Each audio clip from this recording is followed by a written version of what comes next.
Mas a gente avança falando sobre isolamento social, sobre o uso da cloroquina. Nós vamos conversar agora, fazer um debate com a pesquisadora da USP, Natália Pasternak, que está aqui no nosso estúdio, mas também temos mais dois convidados que participam pela internet. O reumatologista Ricardo Azedo e o cardiologista e PhD pela USP, Dante Senra. Todos vocês nos ouvem bem?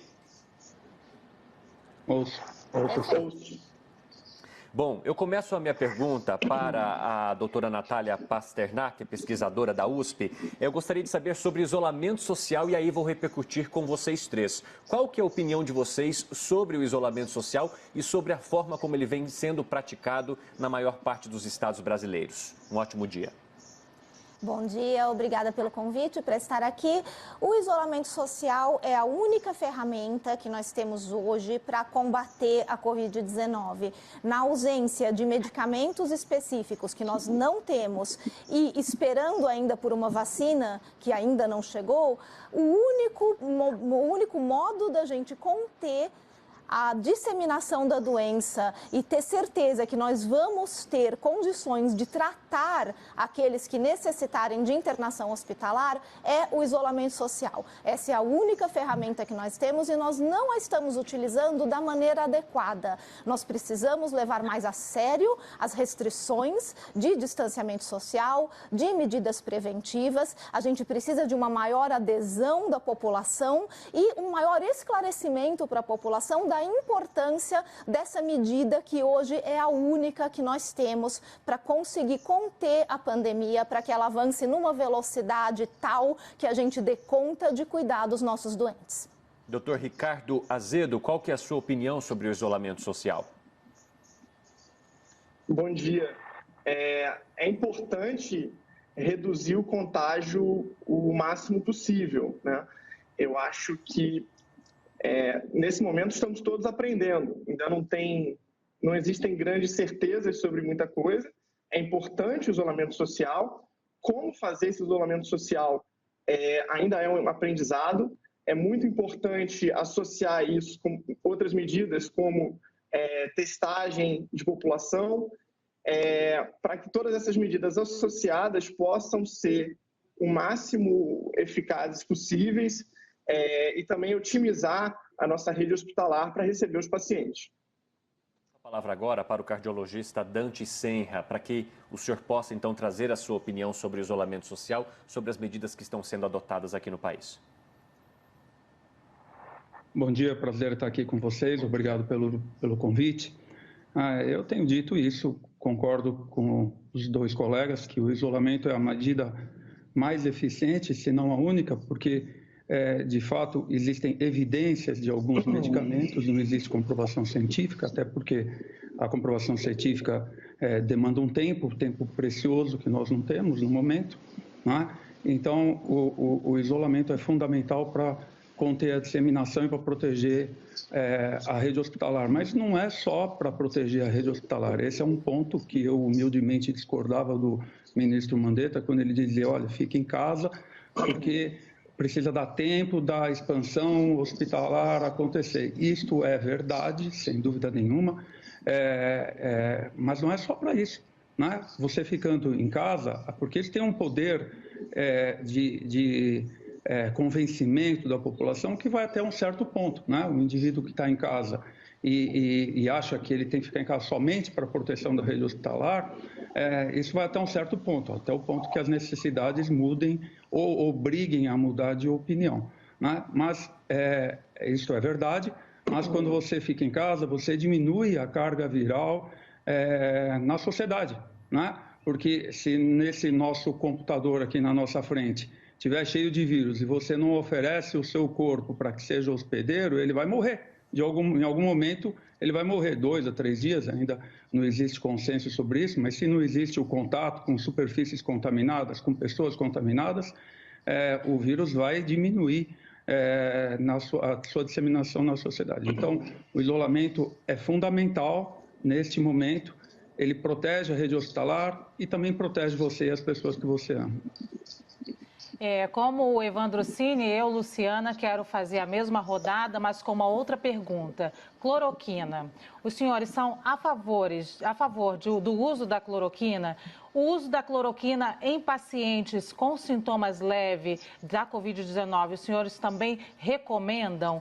Se recomendam, por que esse tema é tão controverso? Natália, por favor. O tema é controverso, começando pelo final da sua pergunta, por uma questão de incompreensão de como a ciência funciona. Então, meu colega falou que o tempo é precioso e nós não temos tempo, mas a geração de conhecimento também é preciosa e nós precisamos confiar na ciência para gerar o conhecimento para que a gente faça uso adequado de medicamentos e de vacinas. A cloroquina já foi testada para inúmeras outras doenças, outras viroses, ela nunca funcionou. Ela nunca foi um bom antiviral, até agora ela era uma droga candidata, como tantas outras drogas candidatas que nós temos, tentando fazer um reposicionamento de fármacos para tentar alguma coisa que auxilie no tratamento da Covid-19. A cloroquina veio, então, como uma droga candidata por uma possível ação antiviral. Vários estudos nas melhores revistas científicas, incluindo o British Medical Journal, o JAMA e o New England Journal of Medicine, que são revistas médicas conceituadíssimas, já demonstraram que a cloroquina e a hidroxicloroquina não funcionam para pacientes graves, não funcionam para pacientes leves, não funcionam para pacientes moderados. Já é momento da gente entender a parte do não funcionam. A cloroquina não funciona para nenhum momento da doença. Um estudo muito bem conduzido, feito com modelo animal, mostrou que a cloroquina não funciona em nenhuma fase da doença e não consegue reduzir a carga viral dos animais, como também não conseguiu reduzir a carga viral de pacientes. Então, ela era uma droga candidata, ela foi reprovada, vamos dar espaço agora para que outras drogas candidatas sejam testadas, porque, infelizmente, a hidroxicloroquina e a cloroquina não funcionaram. Ela já foi testada, não é o caso de ter mais testes e, infelizmente, ela foi reprovada. E é com isso que nós temos que lidar. Isso é um fato científico, foi comprovado, foi publicado nas melhores revistas. Já é hora de deixar a cloroquina descansar em paz. Doutor Ricardo Azedo. Bom dia. Eu discordo da colega. Eu acho que a hidroxicloroquina tem um papel importante nas fases iniciais. A gente já tem evidência de que a hidroxicloroquina diminui a entrada do vírus na célula, alterando o pH do endossoma. Ela também faz uma imunomodulação negativa, então ela pode reduzir a resposta inflamatória. E alguns estudos já mostraram benefícios interessantes da hidroxicloroquina.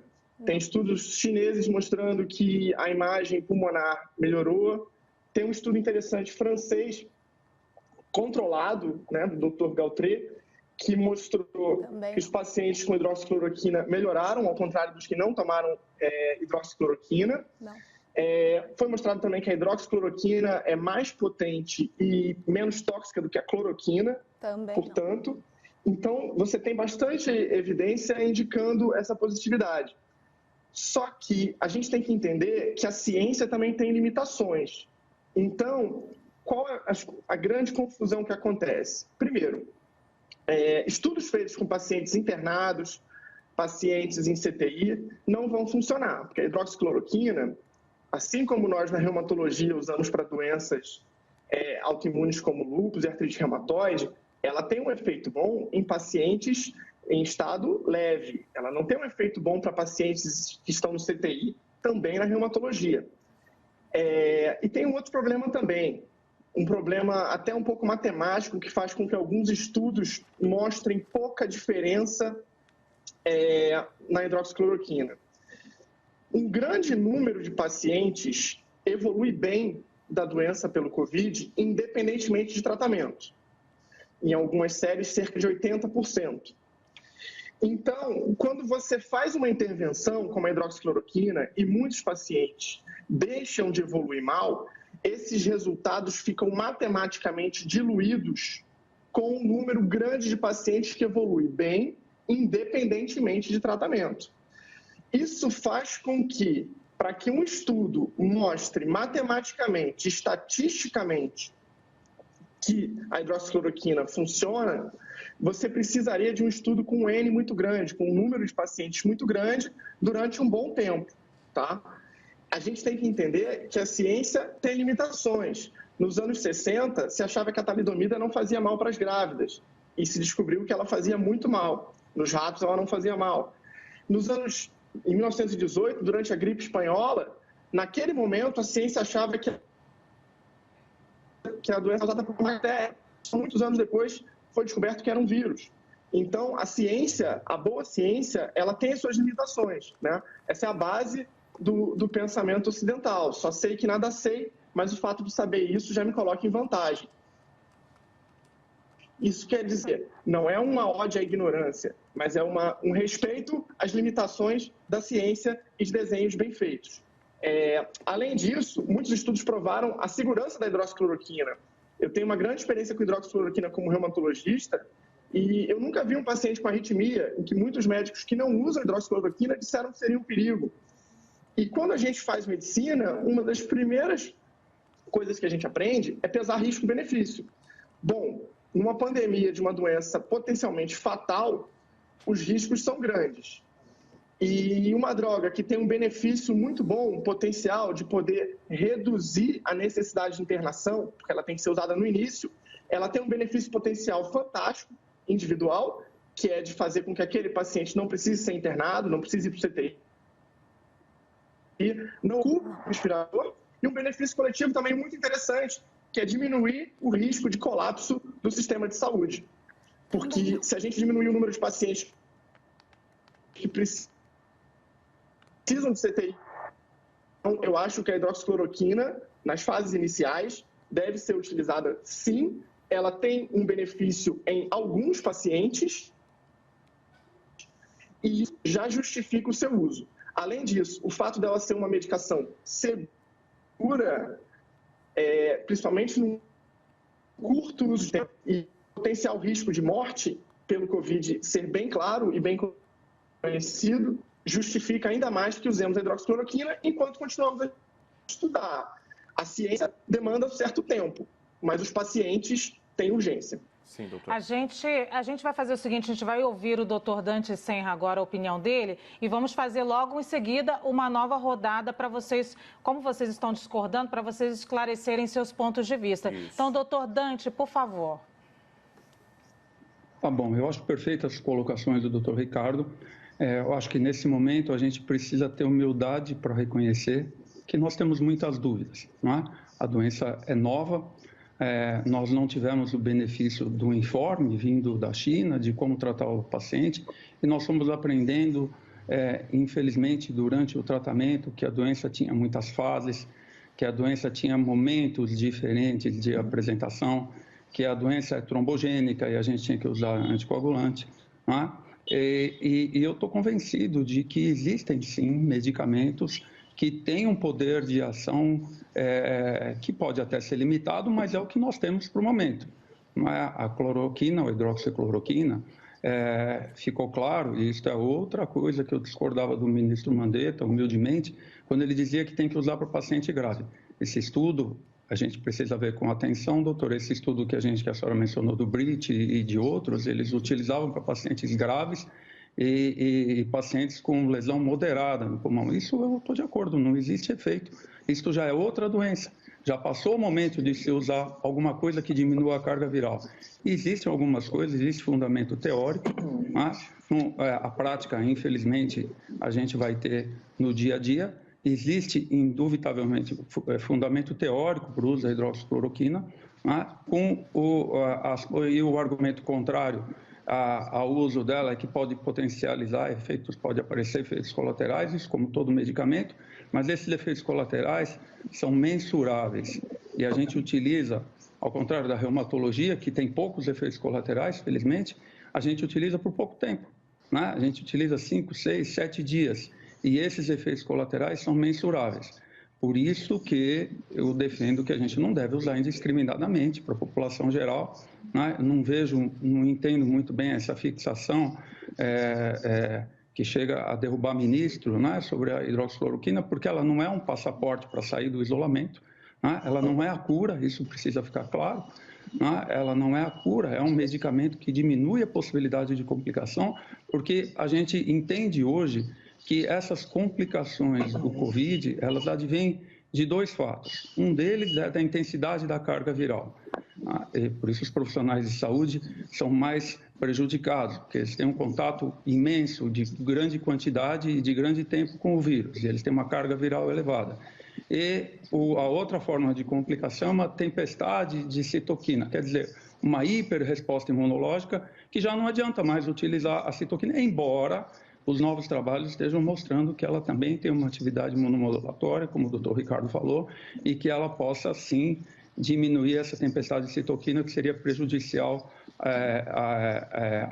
aos pulmões. Então, o que a gente defende é porque o paciente internado, né, e, portanto, se ele for internado, ele já está numa fase um pouco mais avançada da doença, no sentido de que ele não tem só sintoma, ele tem um quadro de insuficiência respiratória.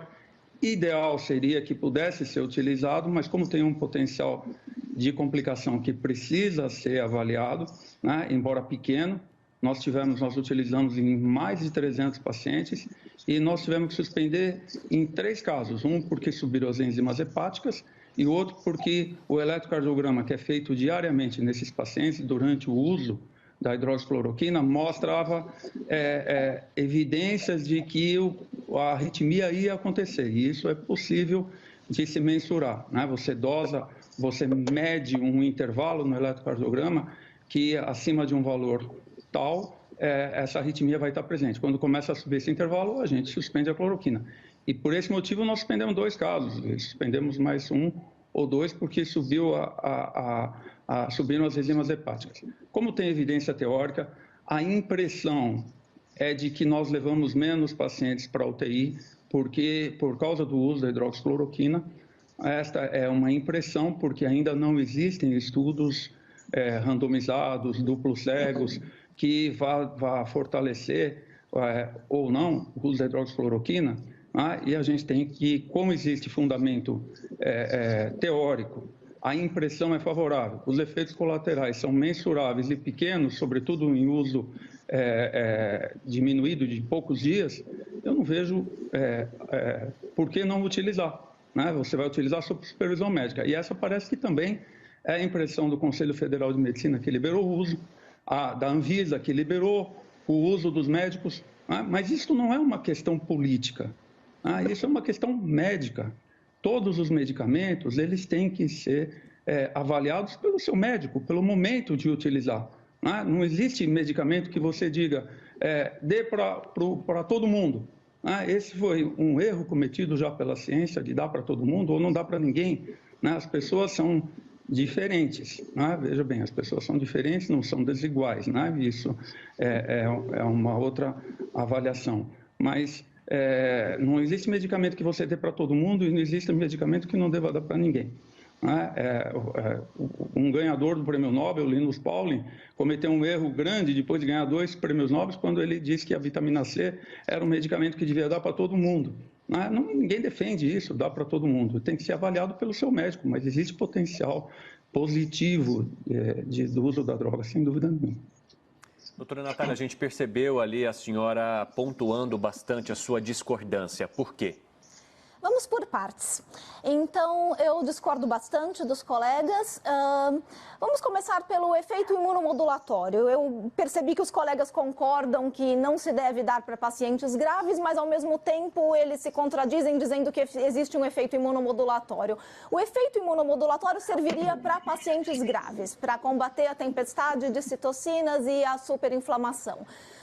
Apesar dos colegas concordarem comigo que a hidroxicloroquina não serve para pacientes graves, eu gostaria de deixar bem claro que o efeito imunomodulatório, tenho certeza que meu colega reumatologista sabe mais do que eu disso, demora meses para fazer efeito. Então, não é num tratamento como eles bem pontuaram de 5, 7 dias que a gente vai ver efeito imunomodulatório.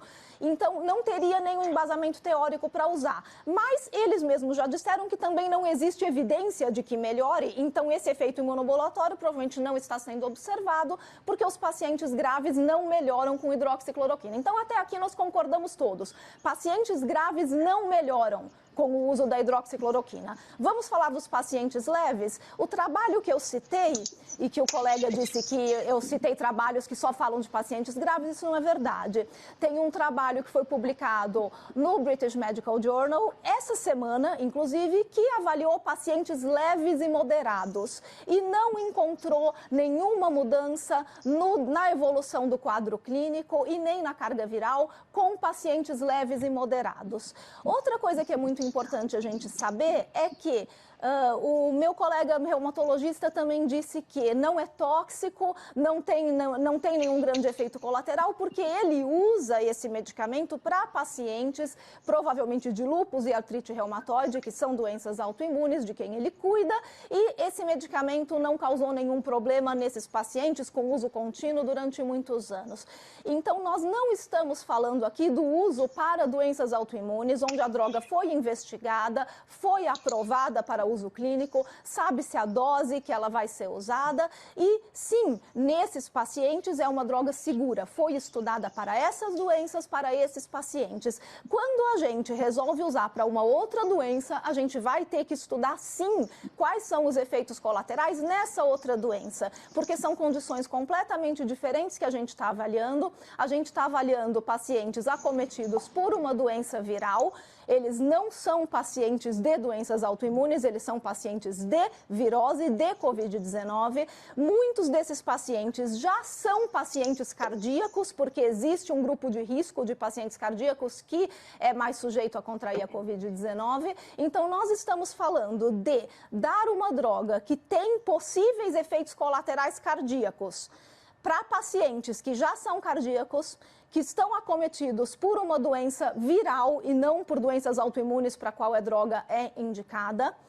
E a gente está falando de dar esse medicamento, em geral, associado com azitromicina, que é uma outra droga que induz problemas cardíacos. Então, realmente não é uma boa ideia. Ainda falando dos pacientes de doenças autoimunes, saíram 2 trabalhos essa semana que avaliaram justamente se pacientes de doenças autoimunes que fazem uso contínuo da hidroxicloroquina estariam mais protegidos da Covid-19, porque faria sentido, né? Se eles estão falando de uso precoce do medicamento ou uso profilático, ou seja, no começo, será que pacientes que já fazem uso da hidroxicloroquina pegam menos Covid-19, ficam menos doentes ou evoluem menos para casos graves, como os colegas estão defendendo? A resposta é não.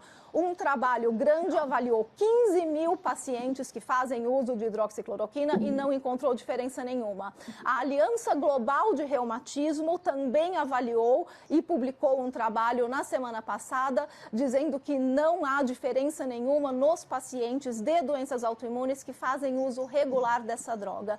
Mas o mais importante, o embasamento teórico que meus colegas defendem. Eles dizem que tem embasamento teórico para usar a hidroxicloroquina no uso precoce como um antiviral, como uma droga que impede a replicação do vírus. Não existe esse embasamento teórico. Não existe. Isso foi demonstrado em estudos com células e em estudos com animais. Os estudos com células que meus colegas citam foram feitos em células genéricas do tipo Vero, são células de rins de macaco, onde a hidroxicloroquina funciona porque a entrada do vírus que ela bloqueia nessas células não é a mesma entrada que acontece nas nossas células respiratórias.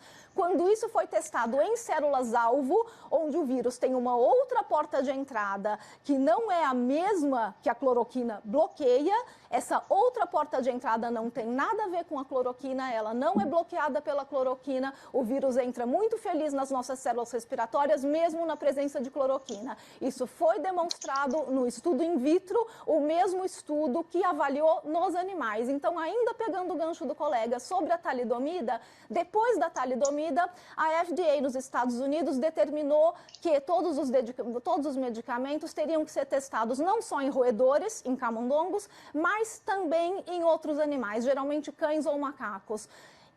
Esse medicamento, a hidroxicloroquina, em combinação ou não com a azitromicina, foi testada em macacos. É assim que a ciência faz. A ciência tem limitações? Tem, mas é trabalhando com células, com modelo animal e com fase clínicas em humanos que a gente chega numa resposta que pode embasar os médicos para eles saberem que medicamento eles vão usar ou não. A hidroxicloroquina falhou em células-alvo respiratórias, falhou em animais e falhou em humanos, tanto em casos leves e moderados, como foi publicado no British Medical Journal, como em casos graves, como os colegas já concordaram comigo.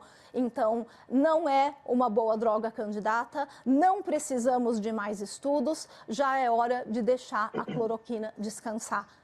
Ela está prejudicando o andamento da política no Brasil. É ridículo a gente ter 2 ministros que caíram basicamente pelo mesmo motivo. E ainda por cima implica num problema econômico. Então, a história de, vamos usar porque que mal faz é que pode ter efeitos colaterais graves nos pacientes de Covid-19. Assim como você não usa aspirina para dengue, porque pode causar hemorragia, mesmo a aspirina sendo uma droga super segura para diversas outras doenças, você não deve usar hidroxicloroquina para Covid-19. Você use nas doenças para qual ela é indicada. E não se deve desperdiçar dinheiro público mandando produzir cloroquina se não há embasamento científico para isso. Doutores, eu peço desculpas por interromper por um minutinho a nossa discussão. Já já a gente volta a falar sobre cloroquina e também vou devolver aí ao doutor Ricardo Azedo e ao doutor Dante Serra para a gente continuar essa discussão que foi colocada agora pela doutora Natália Pasternak. Mas a gente só vai mostrar agora imagens que nós tivemos agora há pouco de uma saída do presidente ali do Palácio da Alvorada. A nossa equipe está ao vivo no local, acompanha toda essa movimentação desde o início da manhã. Essa imagem que você vê agora foi gravada, né? Ele saiu enquanto nós fazíamos este debate sobre o uso da cloroquina. A expectativa era que ele falasse com a imprensa, né? Mas não aconteceu, né, Evandro? Ele acabou rezando com apoiadores dele e foi embora. E o nosso repórter, o Matias Brotero, ele acompanhou toda essa movimentação, mas agora está na porta do Ministério da Saúde para trazer mais informações para a gente. Vamos ao vivo com ele então, Matias.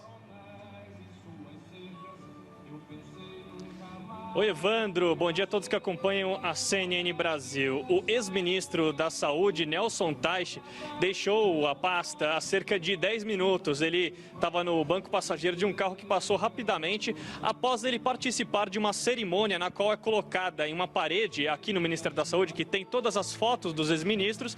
Então foi colocada a foto agora do ex-ministro da Saúde, Nelson Teich. Também participou dessa cerimônia o general Eduardo Pazuello, que de acordo com a assessoria de imprensa do Ministério da Saúde, está neste momento aqui na pasta trabalhando durante esse sábado. Bom, o general Eduardo Pazuello assume interinamente então o Ministério da Saúde, uma vez que o então ministro Nelson Teich pediu a exoneração nessa sexta-feira. Inclusive, hoje pela manhã, o Ministério da Saúde publicou nas redes sociais mais informações sobre a biografia do Eduardo Pazuello, general agora que assume interinamente o cargo. De acordo com o tweet, o general Eduardo Pazuello tem várias condecorações, entre elas Pacificador, Ordem do Mérito Militar Grande Oficial, Mérito Tamandaré e Distintivo de Comando Dourado. Bom, o Ministério da Saúde anunciou nessa sexta-feira que está finalizando novas orientações de assistência aos pacientes com Covid-19,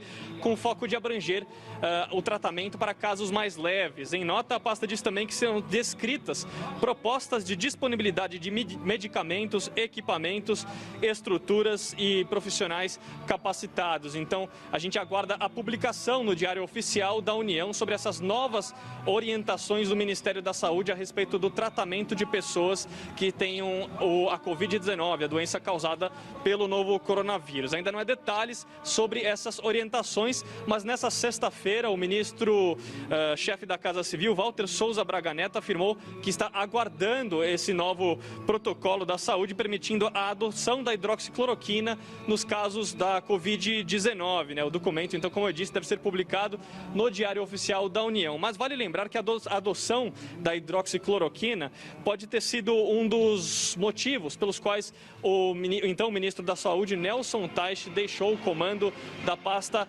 nessa sexta-feira. O presidente Jair Bolsonaro tem insistido bastante que a cloroquina seja utilizada na fase inicial do tratamento. Inclusive, nessa quinta-feira, em um pronunciamento no Palácio da Alvorada, realizado à noite, o presidente disse que aguardava, então, um protocolo que seria realizado, seria divulgado pelo ministro Nelson Teich na sexta-feira, o que não aconteceu após o pedido de exoneração do ministro. Bom, após a saída do ministro, então, o comando do Ministério da Saúde está a cargo interinamente do general Eduardo Pazuello, número 2 da pasta do Ministério da Saúde, que era secretário executivo. A gente segue acompanhando a movimentação aqui no Ministério da Saúde e volta com vocês assim que a gente tiver alguma informação. Com vocês no estúdio.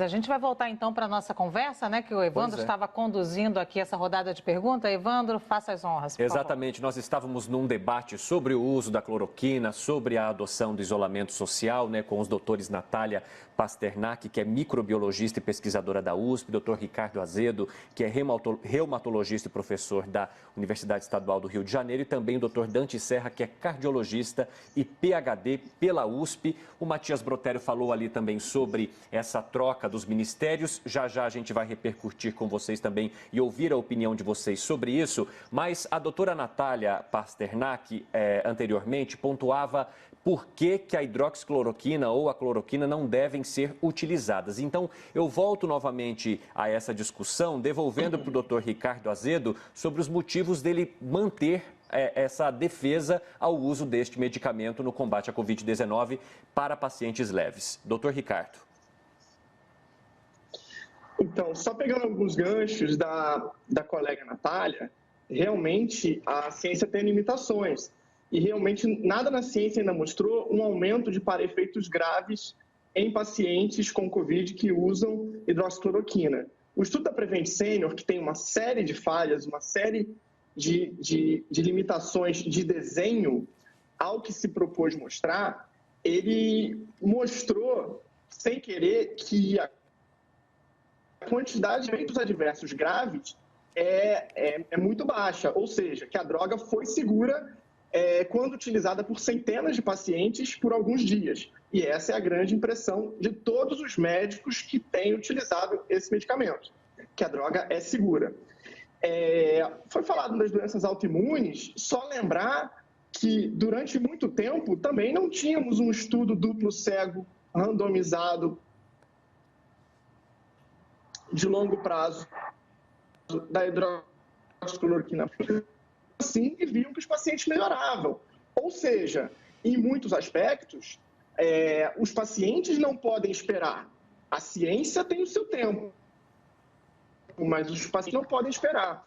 Quando você é médico e está de frente para o paciente, você tem que tomar uma decisão. E, ao longo do tempo, isso se mostrou uma decisão acertada. Quando a penicilina começou a ser utilizada, também não havia um estudo duplo cego randomizado sobre penicilina. E nós começamos a utilizar.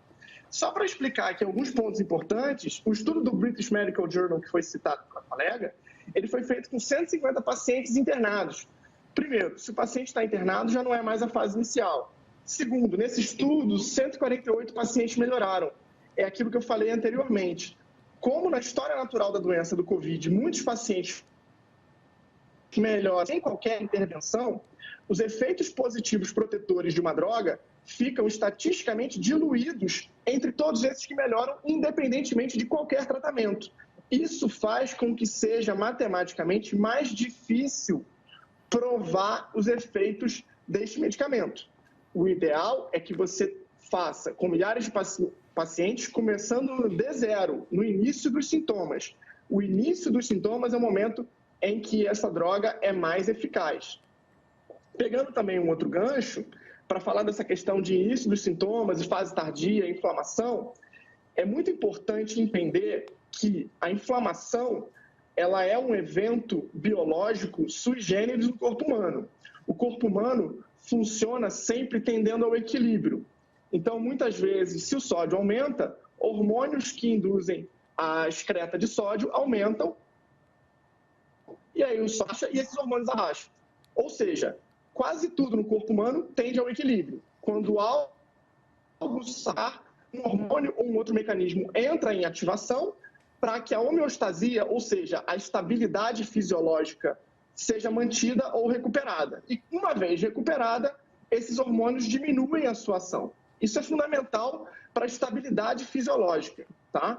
A inflamação é um dos poucos eventos no corpo humano que tem feedback positivo ao invés de feedback negativo. Ou seja, a inflamação, ela se retroalimenta. Isso faz com que uma inflamação que nos estágios iniciais é algo bem leve, vamos dizer que seja uma pequena brasa, vire um grande incêndio depois de algumas horas ou dias.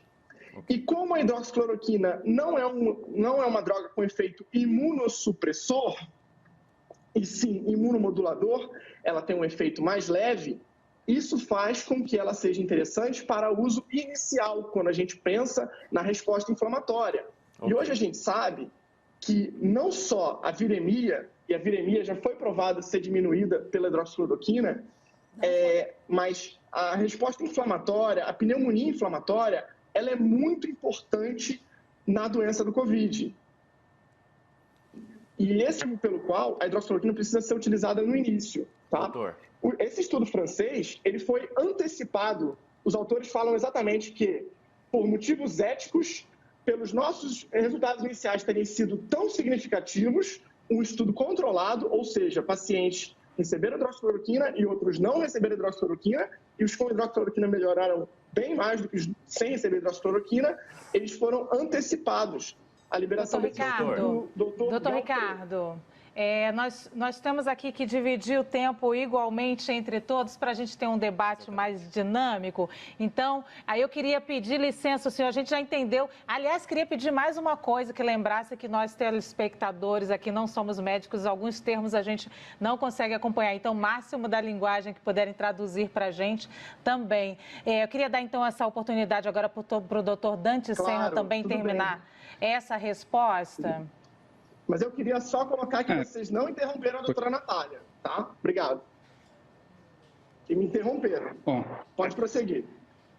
Desculpa, doutor Ricardo, desculpa. O senhor quer terminar de concluir o seu raciocínio, por favor, para a gente... Nós porque a conexão deu um probleminha ali. O senhor pode terminar o seu raciocínio para não ficar essa impressão no ar de que o senhor foi interrompido e não conseguiu concluir. Então, só conclua o seu raciocínio um pouco mais rápido para o doutor Senra também falar.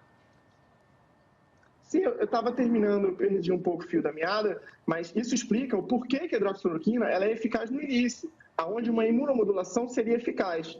Corroboram com isso o fato da própria hidroxicloroquina diminuir a liberação de proteínas inflamatórias, como TNF e interleucina 6, que foram estudadas também para tratamento do Covid. Alguns estudos estão também utilizando corticoide, que tem um efeito modulador do sistema imune, imunossupressor natural, mais agressivo nas fases mais agressivas da doença.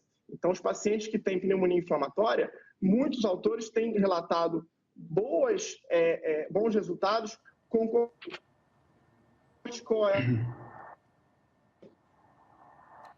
A conexão do doutor... O mais importante, que a imunomodulação no início seja muito eficaz e o corticoide na fase mais inflamatória também seja eficaz. Infelizmente, a ciência demanda tempo, mas os pacientes têm urgência. Obrigado. Imagina, doutor Ricardo, eu passo agora a palavra para o doutor Dante Senra, porque a pesquisadora Natália Pasternak citou também sobre os efeitos colaterais para o coração, né? Efeitos para o coração. Eu gostaria que o senhor, doutor Dante Senra, nos explique sobre isso e também traga o seu ponto de vista.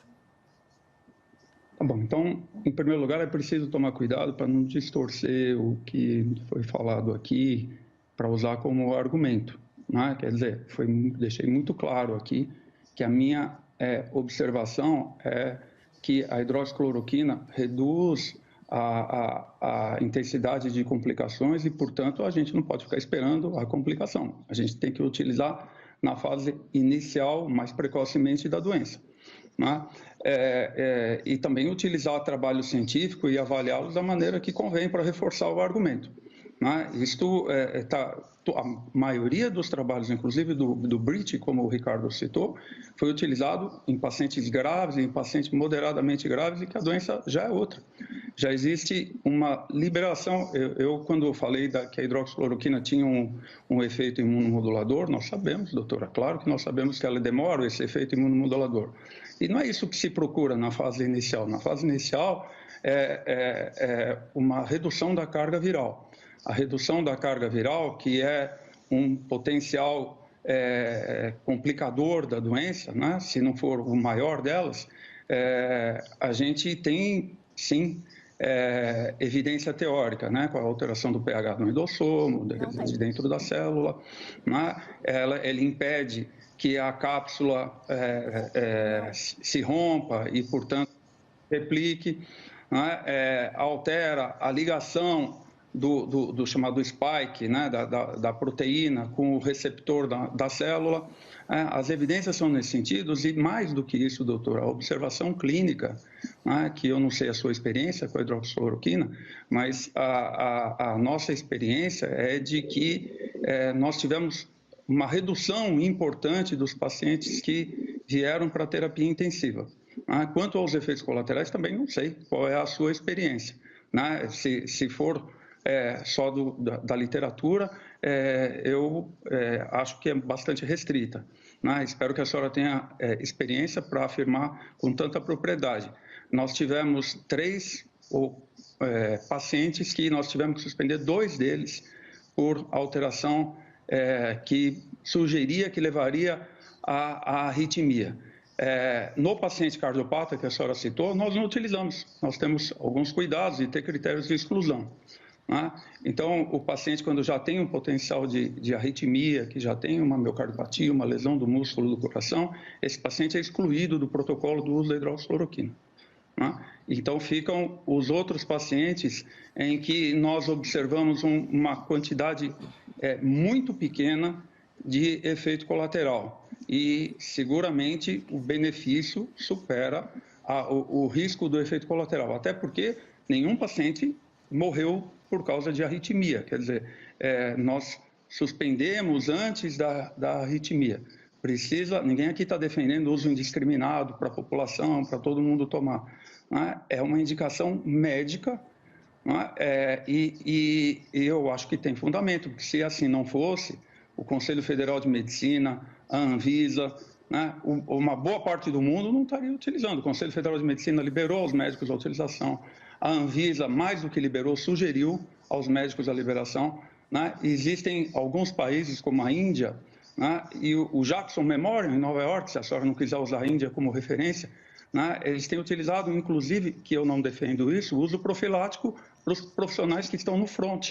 Então, dizer que não precisa mais estudos para hidroxicloroquina, eu tenho muito receio disso e eu não tenho essa certeza disso. Aliás, eu não tenho certeza de nenhum medicamento depois de 36 anos de formado que a gente não precisa estudá-los melhor.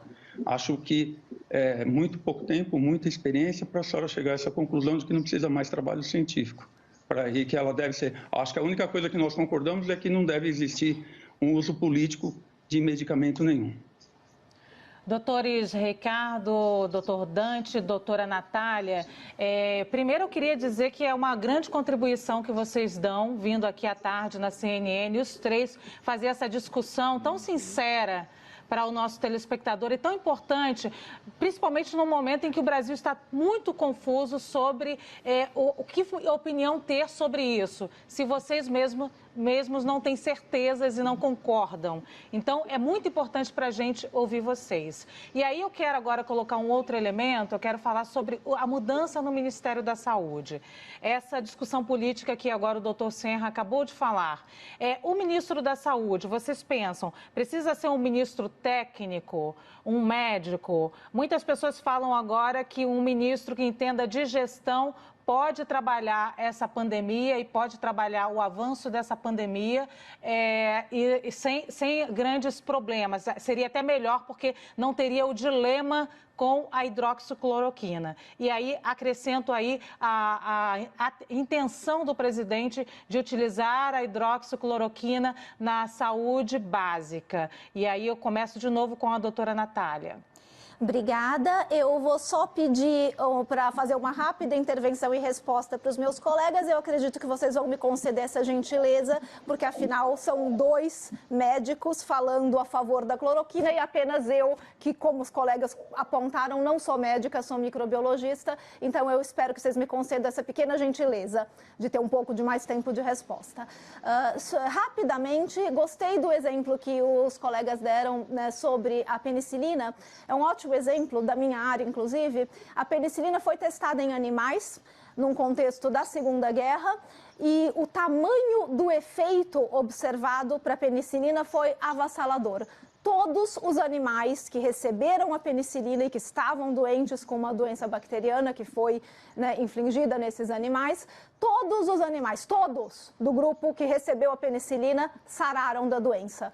Todos os animais que não receberam a doença, que estavam no grupo controle, morreram. Todos. Todos sararam, todos morreram. Isso se chama tamanho do efeito. Então, sim, usaram a penicilina na Segunda Guerra antes de testes clínicos em humanos, mas o tamanho do efeito observado em animais foi avassalador.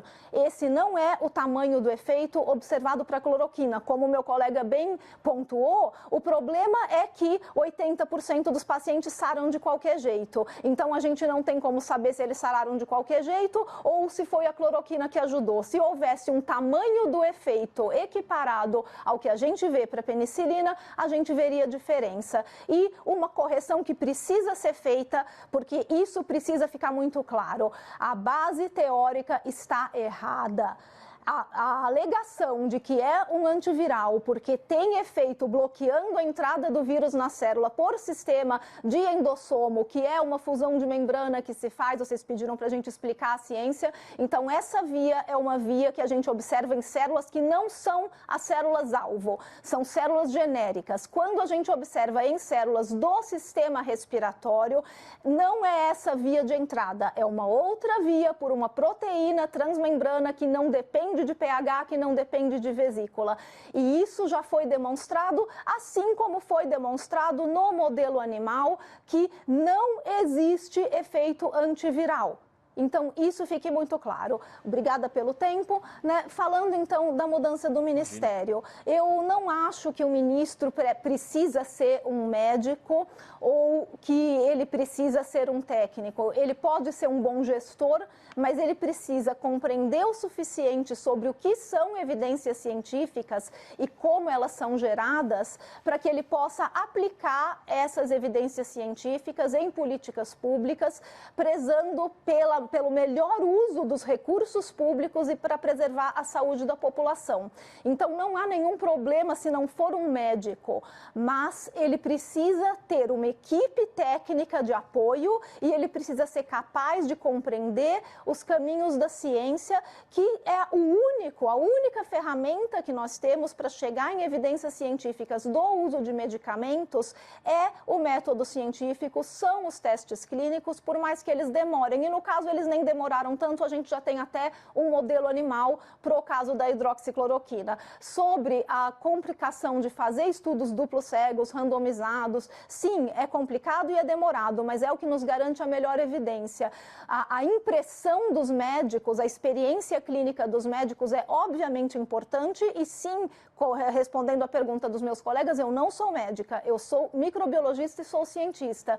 E sabe por que, doutores, que a gente cega os médicos quando a gente faz um teste clínico? Cegar os médicos quer dizer que eles não sabem que remédio que eles estão dando para o paciente e o paciente não sabe que remédio está recebendo. Isso a gente faz quando a gente divide os pacientes em grupos. Um grupo que toma o remédio e um grupo placebo. A gente fala que é duplo cego porque nem o médico sabe, nem o paciente. A gente cega os médicos, meus queridos colegas médicos, doutores, porque vocês enxergam coisas e têm impressões. E a única maneira da gente reduzir as impressões que vocês têm, que podem ser extremamente bem intencionadas, como tenho certeza que são, a única maneira da gente reduzir as impressões e saber o que realmente está acontecendo é cegar os pacientes e cegar os médicos. Então, o ministro da Saúde deve compreender esses mecanismos, como são feitos os testes clínicos, como são geradas evidências confiáveis, para que ele possa aplicar essas evidências fazendo o melhor uso possível dos recursos públicos.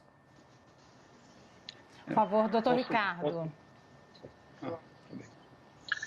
Bom dia. Só pontuando, eu concordo com a Natália que realmente não tem como comparar as experiências com penicilina com o tratamento do Covid, simplesmente porque a sepse bacteriana não tratada mata 100% dos pacientes, como ela mesma citou.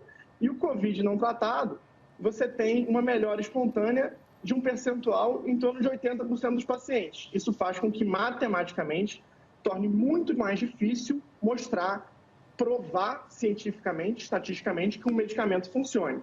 Mas um item importante que favorece que continuemos usando a hidroxicloroquina nas fases iniciais, tá ok? Outro ponto importante que foi colocado pela colega, eu acho fundamental o trabalho dos microbiologistas, mas uma das primeiras coisas que a gente aprende na faculdade de medicina é que a clínica é soberana. O que isso quer dizer? Que muitas vezes o paciente melhora com um tratamento e às vezes nós não sabemos exatamente a base microbiológica daquele tratamento naquela doença. Isso acontece e acontece bastante. Todos os médicos veem isso acontecer. Isso acontece por quê? Porque uma micromolécula dentro do corpo humano tem bilhões, se não trilhões de interações possíveis, muitas das quais a microbiologia não é capaz de conhecer e demoraria anos para conhecer todas as interações possíveis. Então, na medicina, a clínica é soberana. Isso é um aprendizado basal de qualquer estudante de medicina. Os pacientes com Covid, inclusive alguns pacientes que eu pessoalmente tratei, todos eles foram começados no início, todos eles tiveram uma melhora em cerca de 48 horas e nenhum deles precisou ser internado. Então, isso está em consideração. Respondendo a pergunta e fazendo um gancho com essa introdução em resposta à colega, o ministro da Saúde precisa entender de ciência, sim, precisa entender de medicina, sim, dentre outros fatores para saber que a clínica é soberana, precisa entender que a ciência é importante, é fundamental, mas tem as suas limitações de tempo, tem que entender que os pacientes não têm esse tempo, que a pandemia não espera os estudos saírem, não espera a revisão. O ministro tem que ser um ministro de Estado. Ela tem fatores políticos, sim, mas eu acho que tem que ter fatores técnicos, que incluem não só o conhecimento médico, mas também o conhecimento médico. Mas conhecimento médico, gestão médica. Médicos que não tenham se tornado mais políticos do que médicos e nem médicos que tenham se tornado mais gestores do que médicos. Sim. Médicos que, ao mesmo tempo, consigam ser gestores, clínicos, que vivem, de preferência, a realidade da medicina SUS, da médica. Essa visão global é fundamental, claro que assessorado pelos melhores especialistas em todas essas áreas. Mas se puder ter todas essas visões, seria não apenas da ciência, mas também da prática médica. Sim. Isso é fundamental. Sim, doutor. Agora a gente passa então para o doutor Dante Senra para ele falar sobre essa mudança no Ministério da Saúde. Qual que é a sua opinião sobre essas mudanças que vêm sendo feitas, né, com 2 ministros já que pediram demissão e agora com um ministro interino neste momento, doutor? Bom, então, já que todo mundo se permitiu fazer uma parte, você também vai me dar essa oportunidade, né? Claro. Eu quero dizer à doutora que em nenhum momento, e isso precisa ficar claro, se não ficou, parece que não, nem eu, e também não entendi que o doutor Ricardo tenha falado que a senhora não é médica, que é bióloga, absolutamente. A senhora tem o meu respeito como pesquisadora. É um trabalho fundamental em que, sem ele, a medicina teria perdido muito. Mas também não acho que possa se desprezar a observação clínica dos médicos, né? E tem que se dar a devida importância às duas coisas, porque se a gente for avaliar somente o trabalho científico, então nós vamos dar razão para um outro ministro, o ministro da Ciência e Tecnologia, porque o CNPq demonstrou que in vitro um antiparasitário tinha 94% de... Pois é, doutora, mas foi o CNPq que disse que in vitro tinha... E saiu falando isso, dizendo isso para a população. Né? Quer dizer, então a observação clínica é fundamental e o trabalho científico de pesquisa, de microbiologia é fundamental. Sem os dois a gente não teria chegado a lugar nenhum. Infelizmente, a gente ainda não chegou, doutora, nós ainda não chegamos com o coronavírus, senão essa discussão aqui não teria fundamento. Se a gente já tivesse uma resposta científica comprovada, com certeza, e detentor da verdade, né, a gente já conhecesse a verdade, essa discussão não teria nenhum fundamento. O que se procura aqui são evidências baseadas nos estudos e evidências baseadas na observação clínica, e os dois têm que ser respeitados. Né? Quanto à troca do ministro, necessariamente me parece de bom tom que o ministro da Economia seja economista, o ministro da Ciência e Tecnologia seja um cientista e o ministro da Saúde seja um médico. Me parece de bom tom, mas não é uma condição sine qua non, não. Ele tem que entender de gestão, sobretudo para lidar com uma epidemia, desde que ele seja muito bem assessorado. Né? Mas, nesse momento, parece que precisa de mais do que as duas coisas. Precisa estar em absoluta concordância com os pensamentos do senhor presidente da República. Né? E foi por isso que esse ministro saiu, o que causa estranheza. O jornalista Bruno, pouco antes da nossa conversa, levantou essa questão.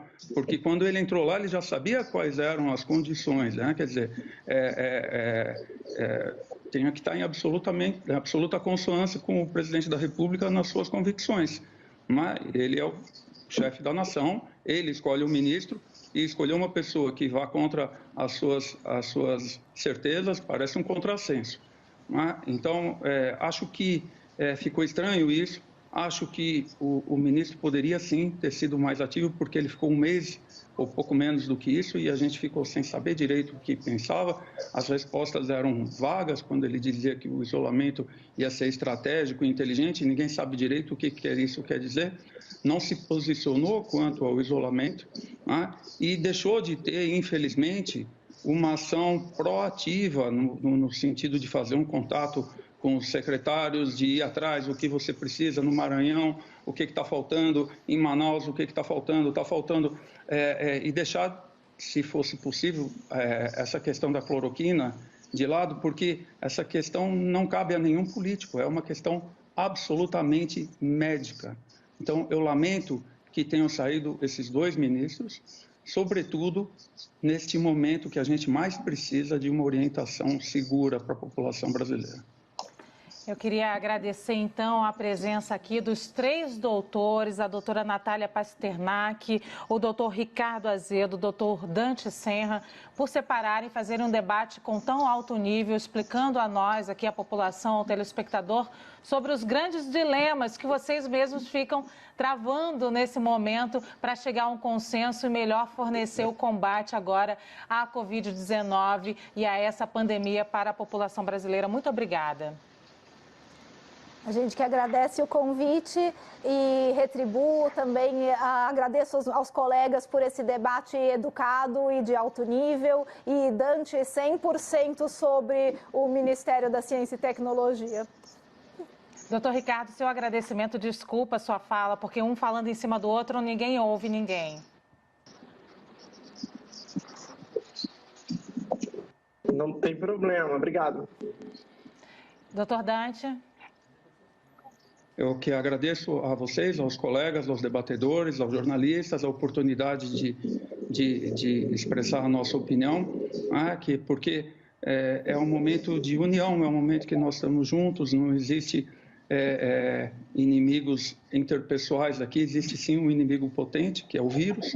A gente tem que lutar contra ele, sem dúvida nenhuma, mas a gente tem que tirar proveito desse momento no sentido de que a gente tem que sair disso pessoas, seres humanos melhores, médicos melhores, pesquisadores melhores e uma sociedade melhor. Se a gente conseguir evoluir no sentido de diminuir as desigualdades sociais, que é a nossa grande fragilidade no Brasil, mas não é de hoje também, melhorar o nosso sistema público de saúde, a gente não precisar fazer hospital de campanha num momento como esse, que agora são necessários, são fundamentais, mas se a gente tivesse uma saúde minimamente de qualidade, nós não precisaríamos estar correndo atrás disso e aí não veríamos compras desesperadas de respiradores, formação de leitos e profissionais à fronte disso, sem proteção, que são as cenas lamentáveis que a gente tem assistido. já chega o vírus que está nos proporcionando uma visão terrível dessa situação. Sim. Nós, infelizmente, está expondo a nossa sociedade, mostrando que a gente precisa evoluir muito como ser humano e como sociedade. Tá certo, doutor. Muito obrigado pela participação de vocês. Foi um prazer fazer esse debate neste plantão de sábado aqui na CNN. Um ótimo fim de semana para todos.